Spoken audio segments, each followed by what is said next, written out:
Բարի երեկո, հարգելի քաղաքացիներ։ Այսօր ես տեղեկացրել էի, որ հանրային գործիչ Միլան Հակոբյանի նկատմամբ Դալմա մոլի մոտակայքում տեղի է ունեցել դիմակավորված մի քանի անձանց կողմից հարձակում եւ Միլան Հակոբյանը մարմնական վնասվածքներ է ստացել, տեղափոխվել է բժշկական կենտրոն։ Ես քիչ առաջ բժշկական կենտրոնում մասնակցեցի որոշակի քննչական գործողությունների, դուրս ենք եկել եւ հիմա ուզում եմ հարցի հանրային հնչեղությունը հաշվի առնելով հանրությանը ներկայացնել որոշակի տեղեկություններ, որոնք կարծում եմ կարևոր են։ Առաջինը նորից հիշեցնենք ինչ է տեղի ունեցել ժամը 13:30-ի սահմաններում թիկունքից անձնական գործերով Միլան գտնվում էր Դալմայի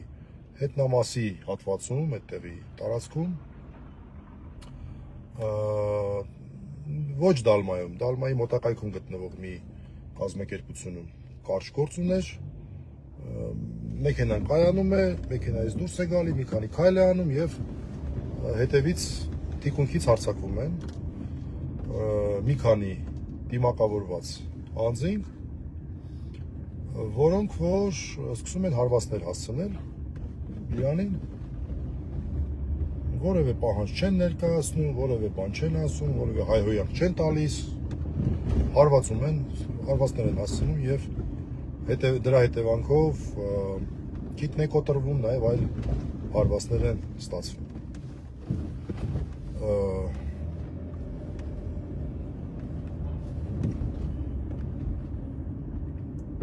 Հիշեցնում եմ, որ 2021 թվականին հունիսն էր թե հուլիսն էր, կարծեմ հունիս ամիսն էր, նույնպես Միլան Հակոբյանի նկատմամբ ինչ-որ իրենց տան դիմացը կայանված մեքենայի տակ նռնակ էին գցել, վարույթ իրականացնող մարմինը ինչ-որ վարույթ նախաձեռնեց, իրականացրեց, բայց այդպես էլ որևէ կասկածյալ չձերբակալվեց, հիմա էլ ինձ թվում է վարույթը քնած այսպես վիճակում է, ինչպես մենք ասում ենք, այսինքն վարույթը չի կարճվել, բայց որևէ արդյունք չկա եւ որևէ արդյունք հնարավոր չի ակնկալել այս պայմաններում։ Եվ իմ առաջի խոսքը այն էր, որ եթե դա բացահայտվեր, կարծում եմ այս հարձակումը չէր լինի Միլանի նկատմամբ, որովհետեւ ես որ կապ եմ տեսնում դրանց միջեւ։ Միլանը չունի ոչ մի անձնական թշնամի, ոչ մի անձնական խնդիր, բիզնես ինչ-որ գործունեություն չի ծավալում, հրապարակային գործունեություն է ծավալում, մեդիաներից մեկով պատմական բնույթի հաղորդաշար է, այսպես պրոդյուսինգով զբաղվում, վերլուծություններ է անում, հանրությանը դիրքորոշումներով է կիսվում եւ որևէ այլ պատճառ քան իր ընդդիմադիր գործունեությունը, իր քաղաքական դիրքորոշումները մենք պարզապես չենք տեսնում։ Կոպիտ ասած, կենցաղային պատճառ սրա համար պարզապես գոյություն ունենալ չի կարող, սկզբունքորեն մեր համոզմունքն է սա։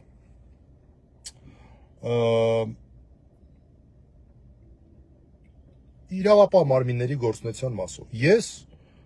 բազմիցս եմ ասել, որ ամենակարևոր սկզբունքներից մեկը, որ ես, իմ մյուս գործընկերները 5 իրավապաշտպանների նախաձեռնությունից, մյուս մեր գործընկեր իրավապաշտպանները որդեգրել ենք, դա այն է, որ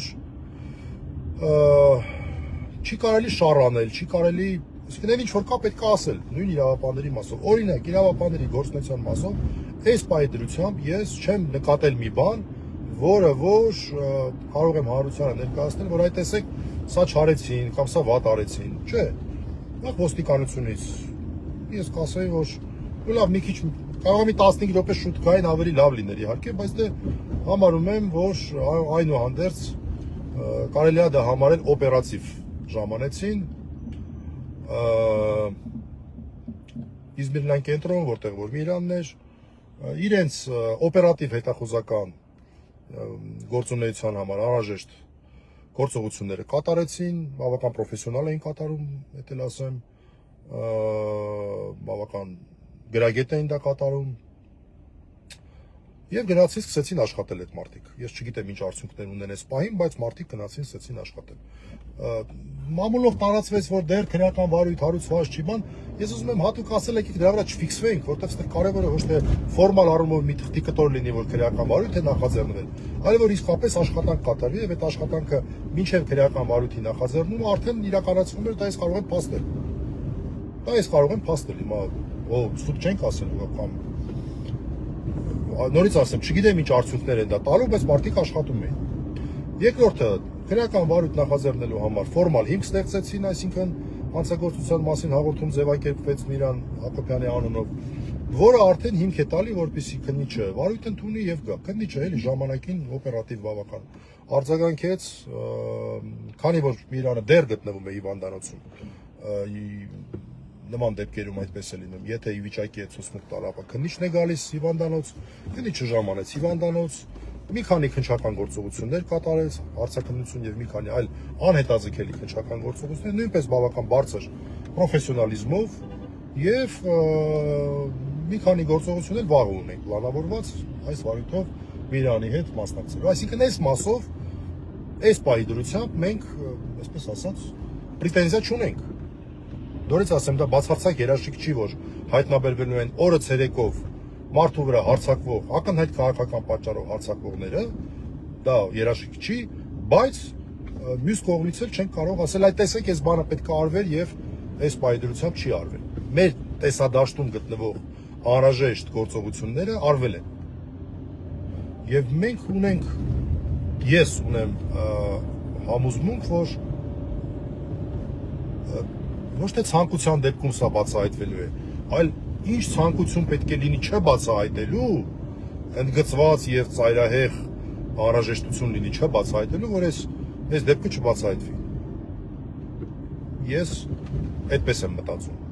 որովհետեւ իրավապանները իրենց գործը կատարել են, նորից ասեմ։ Ու կատարել են մեր տեսադաշտի հատվածը բավական լավ։ Մնացածը հատկապես կարծում եմ վաղը բարձ կլինի, որտեղ սա տաք հետքերով, այսպես կոչված տաք հետքերով բացահայտման օրինակ է։ Ես մի քիչ ցած անկեղծանամ, էլի, ես ինչ արեցի, ես բացեցի Միրանի էջը, ասի տեսնեմ ինչ է գրել, էլի վերջերին։ Չեմ տեսել որևէ բան, որը որ այսպես ինչ որ կարող էր նման հիմք լինել, ինչ որ չգիտեմ։ Ընդդիմադիր քննադատական գործունեություն։ Բայց նաև իմ ուշադրությունը գրավեց, որ դեպի մի երկու շաբաթ առաջ 168 AM-ին հարցազրույցում նա օրինակ խոսում էր բավական նուրբ թեմաների մասին, մասնավորապես Հայաստանի սպառազինությունների մասին, հիշում եմ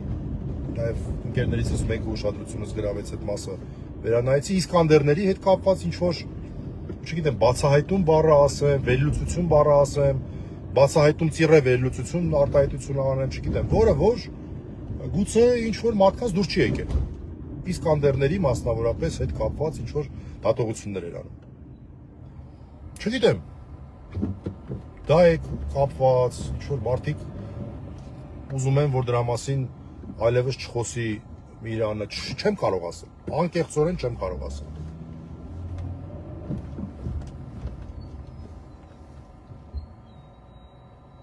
Եվ սենց ափաշկյանը որը ցերեկով, սա կարծում եմ անգամ այս իշխանությունների համար, որոնք որ քարտ բլանշներ ունեն տարբեր ուժային կենտրոններից եւ անպատիժ հայտարարակ ապօրինի քրեական հետապնդումներ են իրականացնում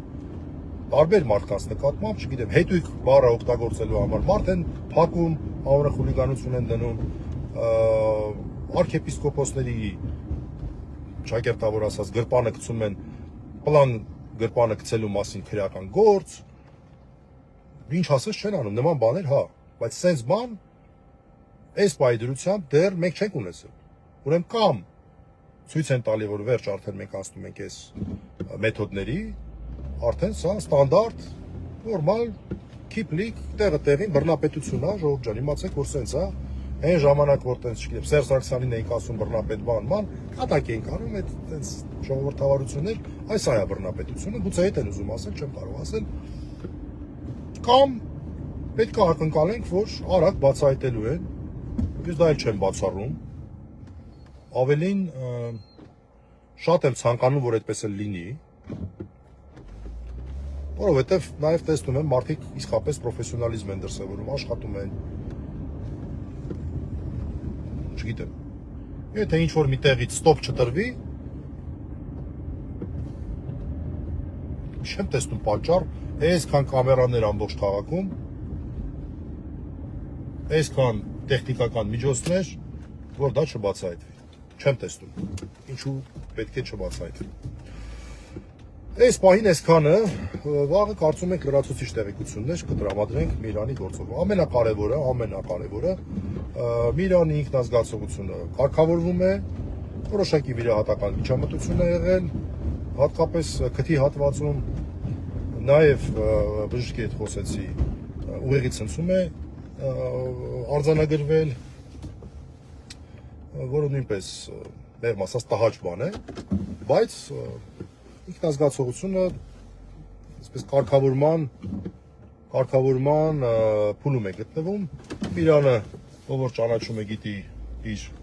այսպես ֆիզիկական տվյալներն էլ, իր Փառք Աստծո, այսպես նախկինում սպորտսմեն է եղել,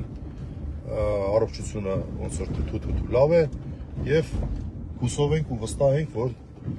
վերականգնման process-ը արագ կընթանա, բայց դա մի կողմից, մյուս կողմից մենք հետևողական ենք լինելու, ինչքան որ մենք ունենք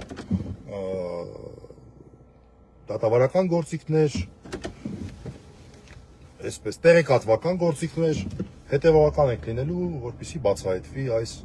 խայտառակ հանցագործությունը, այս լկտի հանցագործությունը, օրը ցերեկով հարձակվում են մարդ են ծեծում թիկունքից, հանրային գործիչ, ընդդիմադիր գործիչ։ Եվ այն էլ ասեմ, ընդհանրապես խոսքս չի վերաբերում գործը վարույթի իրականացնող քննիչին, որի գործունեությունը ես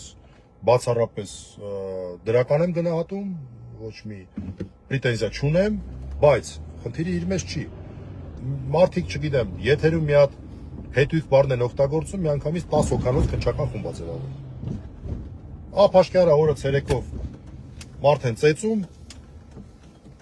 քննչական խումբ ցավոք սրտի ձևավորված չէր։ Կարող է մի քննիչը այս գործը կարողանալու է բացահայտել, բան չունեմ ասել, բայց ընդհանրապես փաստում եմ, որ այսպիսի տարբերակված մոտեցման տպավորություն ստեղծող իրավիճակ մենք ունենք։ Մեղմ ձևակերպում, շատ մեղմ ձևակերպում օգտագործում։ Անկեղծ ասած, քանի որ եւս մի նման դեպք ենք ունեցել Էդգար Ղազարյանի հետ կապված ժամանակին, որը բացահայտվեց, բայց պատասխանատվությունը մեղմ ասած բավարար լինել չէր կարող, այն ինչ որ կիրառվեց պատասխանատվություն, ուզում եմ այս լայվը ավարտել հույս հայտնելով, որ իսկապես իրավապահները մասնագիտական այսպես տիրույթում կարողանան նախ բացահայտել այդ անձանց եւ երկրորդ ապահովել նրանց համար արդար պատիժ։ Բայց հələ առաջինի մասին խոսենք, երկրորդը հələ տեսնենք ոնց են բացահայտում։ Այսքանը, ուրիշ բան ասել չեմ կարող։ Հաջողություն։